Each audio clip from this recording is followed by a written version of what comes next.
Well, welcome to another episode. I guess this is going to be the final Met episode of 2016. As we just saw about an hour ago, the San Francisco Giants, they beat the Mets 3-0 tonight. And I don't really know what to make of it. As a Met fan, a longtime Met fan, I really don't know what to make of tonight. I don't know whether and maybe a lot of other fans maybe might feel a little uh, confused about their feelings because really, the Mets really had no business playing this game. I mean, they were 60 and 62 in the beginning of August. They went on a hot streak at the end of the year. They got hot. They went 27-12 to make the the top wild card. Uh, I mean, we know what happened this year. I dubbed it nightmare season. The Mets' strength, what they have better than anybody in the major leagues, their starting pitching, wiped out by injury.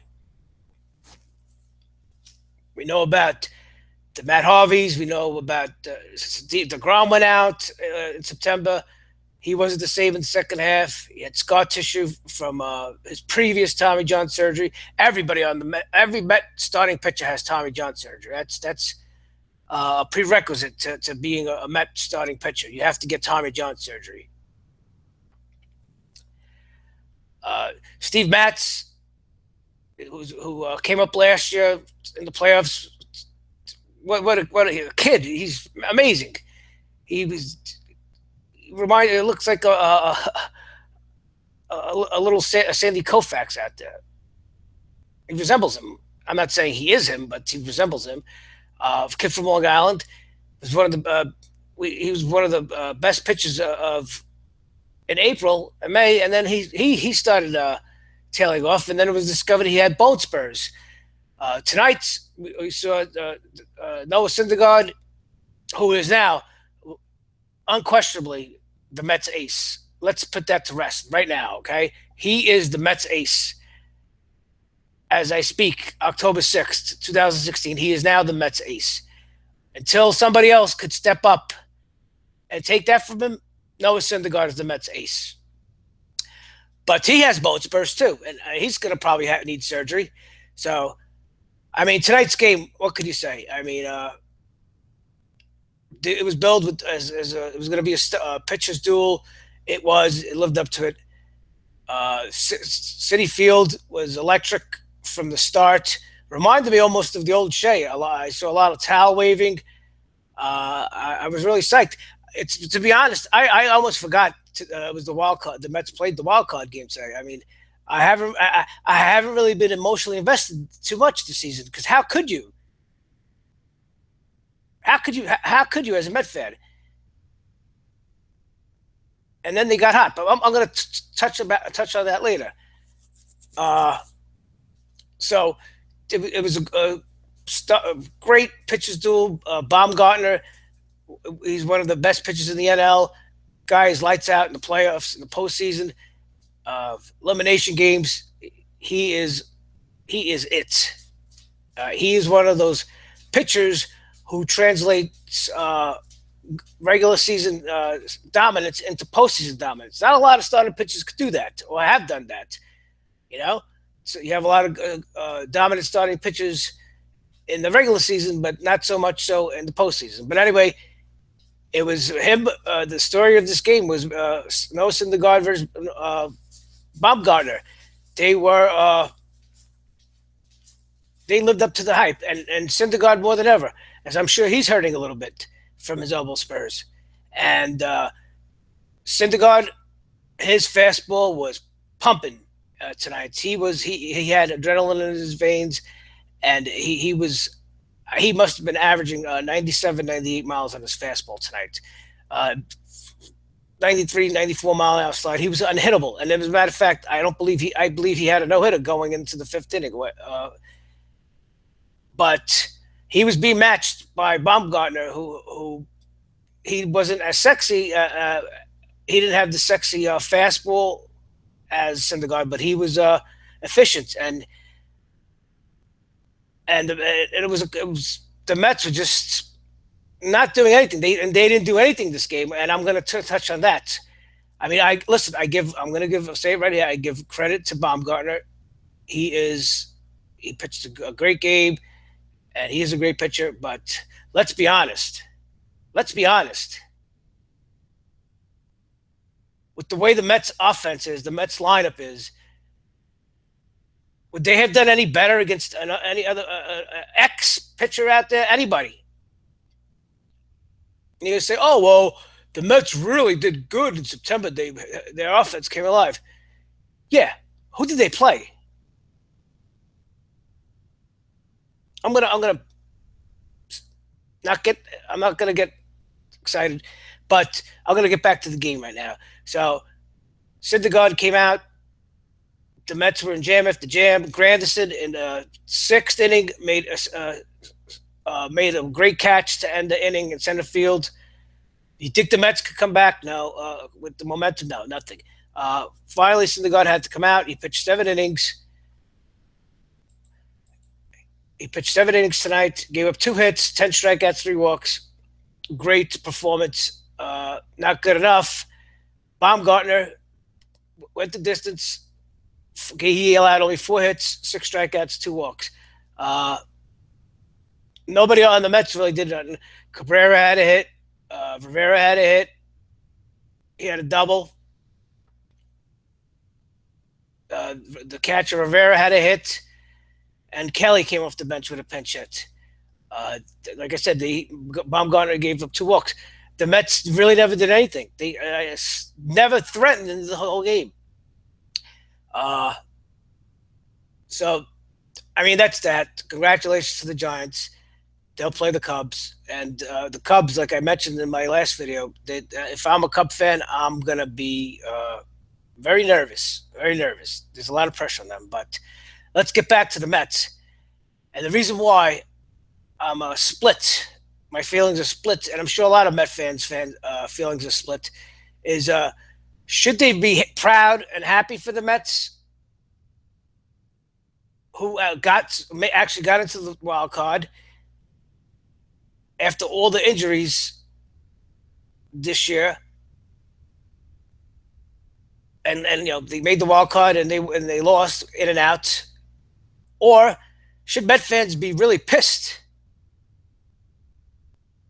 Guess what? It's another year with no championship. 30 years to be. It was 30 years. 86 was the last time. Yeah, we went to the World Series last year. Okay, we lost. Let me tell you, it's getting really old. It's getting really old. It's getting really old. Now what? We're happy because we made the wild card when we shouldn't have.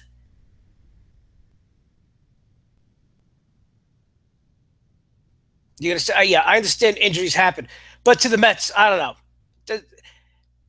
Harvey went out. This is his second major surgery after all the babying and the pitch counts and the innings count. Bone spurs on 2 pitchers. I mean, it's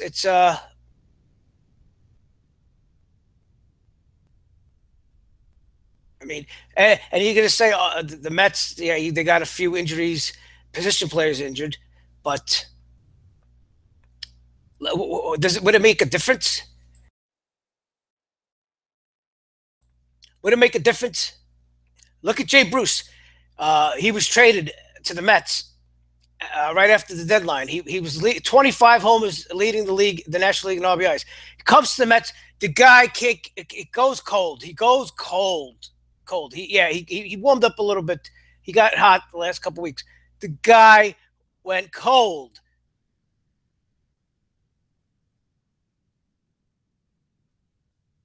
Unbelievable. I don't even know if they should keep him. I don't know if is it the Mets that can't handle the pressure of New York. It's funny. Only when players come on the Mets, they can't handle the pressure of New York. The players do fine on the Yankees. Like the Mets, oh my God, yeah, the whole world watching New York. Give me a break. What's the excuse for the road? Hitting on the road. But I give some credit to Terry Collins this year. He did hold the team together. When I mean, they could have given up. He gets a pass on this one. He gets a pass, but he's gonna come out and say, "Oh, I'm proud of my team." Yeah, I'm sure you are. It's probably saved your job. You're gonna be back for another year. This guy, Terry Collins, has 9 lives. He's still, he's still suspect with X's and O's on the field. I know X's and O's are is a part of managing and keeping the players together and play for. Yeah, I got to say it. They do play for him. This group does play for him. He does keep them. But listen, we saw it last year. He makes a lot this year too. He makes a lot of in game decisions. But my beef is with the Mets lineup, and it's not just this game. It's not just this game. It's the last 5 years, the last 6 years, the last 7 years. Unbelievable. And I said, like I said, oh yeah, the Mets made the World Series last year. But let's go just have a little refresh. Wow, I can't believe it's already been a year since passed since last year. Let's go back to those playoffs. That the Mets had a magical carpet ride to the World Series. If they did, besides Daniel Murphy, nobody on the Mets really hit. Maybe Grant a little bit. Grandison hit a little bit, and he did okay in the playoffs. He got a couple big hits, but collectively, nobody did nothing. This I've been saying. Oh my God, I'm gonna have an aneurysm. This Mets offense is terrible. It's flawed. It's not. It needs to be ripped up. Just think back when Cespedes came to the Mets last year in August, at the end of July and August. Those 2 months, he carried the Mets. In the playoffs, Murphy carried the Mets. And this year, they were terrible all year long. Terrible. They had okay. Yeah, we said before they had a good month in September. They started scoring runs, but I think that's the same reason why they even made the playoffs. The wild card is because in September they played all below 500 teams, mostly. A lot of games against Atlanta, Philly, the Marlins, the Reds.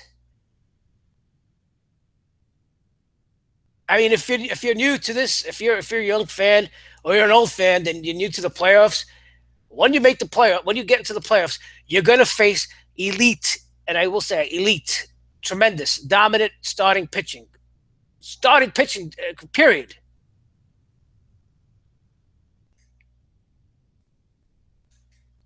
In my whole time watching baseball, I've never seen bad pitching in the playoffs. Maybe a few times. I can't remember where a team just couldn't pitch in the playoffs. Because if they did, they didn't last long. They probably got swept out of the playoffs real fast. Wild card division series, NLCS before there was a division series. So what does this mean for next year? Even if they get all their pitchers back and they do have a good year and they do manage to make the playoffs, what's going to happen? They cannot hit. Look who we had to rely on. Jose Reyes. Yeah, he did okay. He did good. He did all right job. But he's going to be 33, 34 next year. Cespedes, I believe he said he's going to come back. Grandison's going to be another year older. Look at him. He was terrible all year. Terrible, horrible. He had a great September. He salvaged the season with a great September. But what did he do all year? Nothing. The guy had 11 homers and 20 RBIs in late June. 11 homers and 20 RBIs, 21 RBIs. They got cast-offs, AAA players. TJ Rivera looks decent, but come on, he's had what, a month and a half. We're gonna pin our hopes on him next year. James Loney cast off. He was in the minors, banished to the minors. He came filled in. Lucas Duda, he's another one. He was injured all year. What's he gonna? He's important to the Mets lineup, but he's another one. He's just like he's part of the problem. He hits home runs and he strikes out a lot. This Mets team has no speed whatsoever. None. They can't manufacture runs. They hit a lot of home runs this year. They hit over 200 home runs. Go check their runs scored. Go check their batting average. Go check their on base. It's next to last or third to last in the National League, if not the major leagues.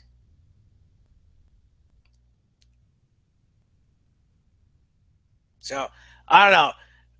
I do have mixed feelings. If you're a Met fan, I don't know. Maybe you have mixed feelings too. Maybe I'm being too hard on them. I don't know if I am, but if have I said anything that's not true? We got as a Met fan, you got fooled another year into believing it was okay. It's okay not to win a championship. Oh, because this year there was a lot of injuries. But the lineup sucked. They can't. What's the benefit of having great starting pitching if they can't get any runs scored for them?